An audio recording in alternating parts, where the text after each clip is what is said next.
নমস্কার, আমি বিপ্র। আনকাট বিপ্র বার্তা চ্যানেলে আপনাদেরকে স্বাগত। আজ টি-20 বিশ্বকাপের দ্বিতীয় সেমিফাইনাল ম্যাচ চলছে। আপনারা দেখতে পাচ্ছেন দ্বিতীয় সেমিফাইনালে মুখোমুখি হয়েছে ভারত এবং ইংল্যান্ড। ভারত এবং ইংল্যান্ডের মধ্যে খেলা চলছে। এই খেলায় ভারত প্রথমে ব্যাট করছে। প্রথমে ব্যাট করে যথেষ্ট ভালো খেলছে ভারত। দেখতে পাচ্ছেন সারা দেশে এই খেলা নিয়ে যে উন্মাদনা দেখা দিয়েছে, সেই উন্মাদনার শরিক শান্তিপুরের মানুষও।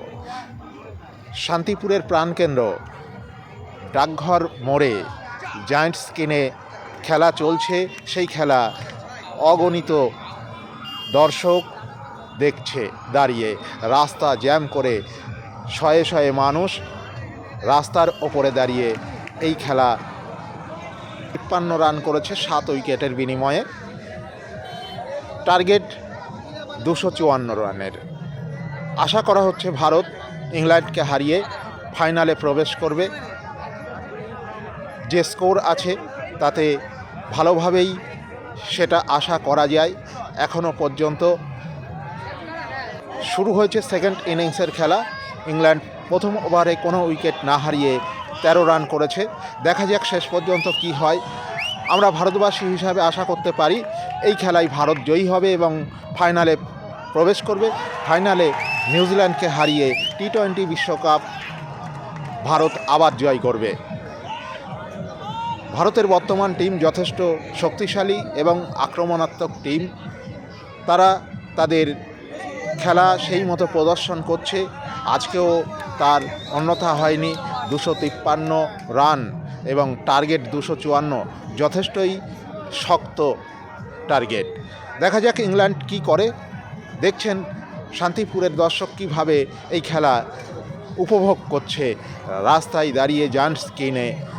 এমনকি গাড়ি চলাচল পর্যন্ত বন্ধ হয়ে গেছে দর্শকদের খেলা দেখার উৎসাহে।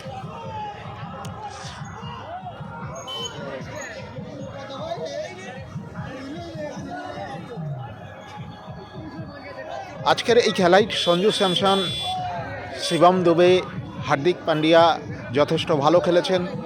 এখন বোলারদের এবং ফিল্ডিংয়ের ওপর নির্ভর করছে শেষ পর্যন্ত কি হবে। তবে আশা করা যায় যে বড় স্কোর খাড়া করেছে ইংল্যান্ডের সামনে, সেই স্কোর অতটা সহজ হবে না ইংল্যান্ডের পক্ষে অতিক্রম করা। তাই মনে করা যায় যে ভারত খুব সহজেই ইংল্যান্ডকে হারিয়ে টি-20 বিশ্বকাপের ফাইনালে উঠবে এবং ফাইনালে মুখোমুখি হবে নিউজিল্যান্ডের।